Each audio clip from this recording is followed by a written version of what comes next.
Welcome. In front of me is a Narzo 50i Prime, and today I'll show you how you can enable and set up your Do Not Disturb mode. So to get started, you will want to pull down your notifications, extend the list, and in here you'll find the Do Not Disturb mode toggle. Now for me it's the third one from the top, so once you locate it, hopefully it's in the same place for you. You can hold this toggle, and this will take you to the settings. Now here you will be able to customize how the Do Not Disturb mode actually functions. So you can choose what kind of people can message you, call you, what kind of apps can bypass this, and also alarms and other interruptions. So whatever you select here, consider this always as a bypass of the Do Not Disturb mode. So every time you choose someone as a, for instance, contact, you're selecting basically who can ignore this mode.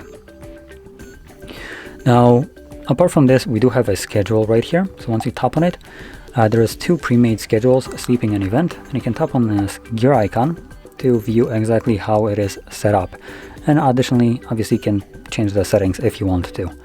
So you have days of the week, you can choose each day of the week that you want. You have start and end time. And obviously, if you customize this, if you want to use your schedule, then make sure that it is toggled on right here. And that's all you would need to do. There's no need to do anything extra, just this toggle. But for everybody else who wants to use manually your Do Not Disturb mode, for instance, occasionally, I don't know, once per whatever, some kind of event, then to turn it on manually, just find the toggle, tap on it, and there you go, it is running.